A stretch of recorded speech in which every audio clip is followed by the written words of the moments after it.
शिवसेना उद्धव बाळासाहेब ठाकरे पक्षाच्या नेत्यांचा ठाणे दौरा हा वादळी ठरलेला आहे।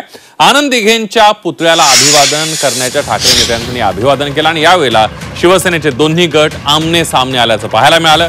आनंद दिघे यांच्या आनंद आश्रमाबाहेर शिंदे यांच्या शिवसेना कार्यकर्त्यांनी गर्दी केली।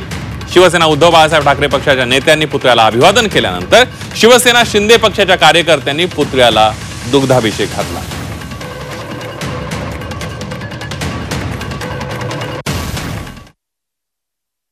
उठून लोकांवरती टीका करणं, शिंदे साहेबांवरती टीका करणं, लोकांवरती टीका करणं हे आमचं काम नाही। लोकांची सेवा करणं हे आमचं काम आहे। आणि अशा धर्मवीर आनंद दिघे साहेबांनी आता शिवसेनेची सेवा केली, लोकांची सेवा केली, या ठाण्याची गोरगरीब जनतेची सेवा केली आणि त्यांना उठून सकाळचे संजय राऊत इथे येतात आणि हार घालतात, ते आम्हाला पटलं नाही। या ठिकाणी ठाणे महापालिकेच्या माध्यमातून कुठली वास्तू बनत असेल तर त्यावेळी आम्ही दिघे साहेबांचं नाव द्यायचं ठरवलं तर नेहमी यांच्याकडनं विरोध व्हायचा आणि आज ठाण्यात आल्यावरती लोकांना देखावा करायसाठी दिघे साहेबांचं दर्शन घेण्यासाठी येतात। मला असं वाटतं हे ठिकाण एवढं पवित्र आहे की अशा अपवित्र लोकांनी येऊन इथे पाया पडणं म्हणजे तीच खूप मोठी गोष्ट आहे। आणि त्याच्यामुळे मला असं वाटतं की आमच्या सगळ्या महिला आघाडी असतील, शिवसैनिक असतील, यांनी परत ती जागा धुवून काढलेली आहे।